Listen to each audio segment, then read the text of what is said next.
Yes, good afternoon guys, back with me. Sebelumnya kita udah belajar tentang part of speech. Sekarang saya mau membahas khusus untuk noun. I wanna see the light. I wanna see the light. I wanna see the light in your eyes. Mungkin orang tuh taunya noun itu kata benda. Lah, gimana kalau kita pelajari lebih spesifik lagi masalah noun? Oke, yang pertama dari definisi noun. Jadi noun itu adalah bagian dari part of speech. Definisi dari noun. Noun itu definisinya adalah kata yang digunakan untuk menamakan suatu benda. Jenisnya ada 3.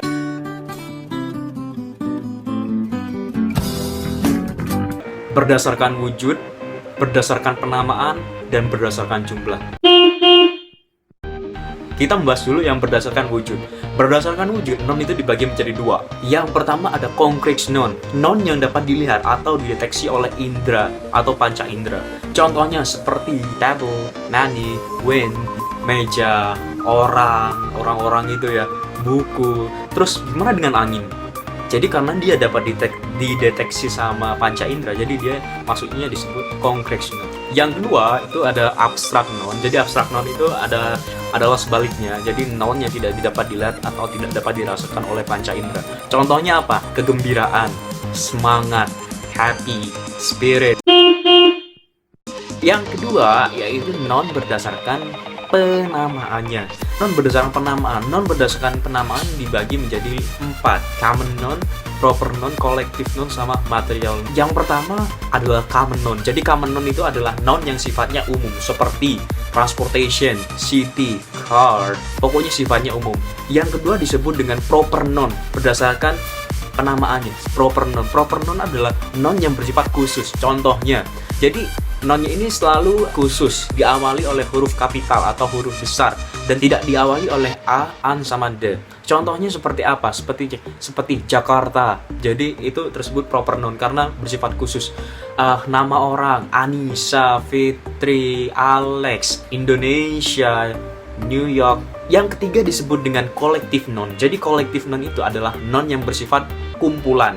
Ya contohnya ya seperti group itu kan merupakan perkumpulan, terus juga soccer, family, team, club.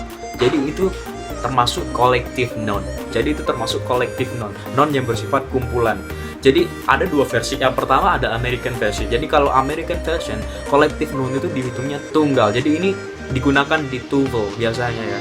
Berarti pakai apa? Pakai is atau was. Jadi kalau British itu yang kedua ada versi British. Jadi British ini hitungnya jamak. Contohnya berarti pakai apa? Are atau were. Yang keempat di sini adalah material noun. Material noun itu adalah noun yang berasal dari alam. Contohnya seperti water, gold, iron, dan masih banyak lagi. Yang selanjutnya noun dilihat berdasarkan jumlahnya. Kalau berdasarkan jumlah, noun itu dibagi menjadi 2. Yang pertama ada uncountable noun.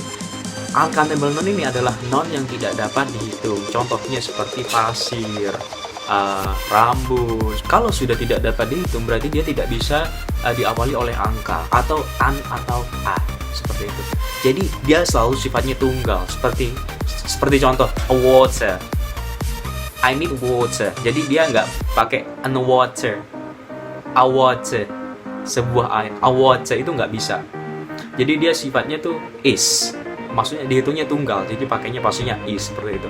Yang kedua adalah countable noun. Countable noun ini adalah noun yang dapat dihitung, yang pastinya bisa diawali oleh 1, 2, 3, a atau an, dan hitungnya itu adalah jamak, seperti itu. Contohnya, my 3 apple are delicious. Contohnya seperti itu. Jadi dia pakainya are. Beda lagi.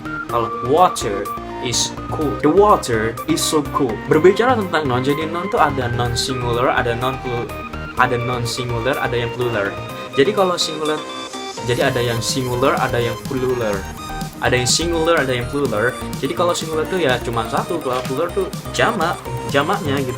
Kalau plural tuh, kalau yang plural tuh ya jamaknya gitu. Kalau singular ya pasti satunya gitu. Jadi untuk yang plural itu, sorry aku nggak bisa ngomong plural, that's so hard.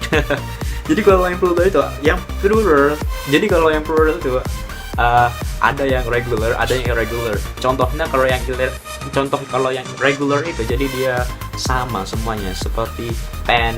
Jadi kalau jamak jadi pens, Contoh lagi door, kalau jamaknya menjadi doors. Nah, kalau yang irregular itu dia beda. Seperti contohnya nih, tikus, mouse, kalau jamaknya menjadi mice, people menjadi person, child menjadi children. Ya begitulah teman-teman masalah noun tadi. Jadi jenis noun itu dilihat berdasarkan 3 hal. Yang pertama dari wujudnya, yang kedua dari penamaannya, yang terakhir dari jumlahnya. Setelah ini akan ada sebuah contoh-contoh untuk pemahaman lebih lanjut lagi masalah noun itu sendiri. Terima kasih to FM Classmate. Bye. Thank you. Bye.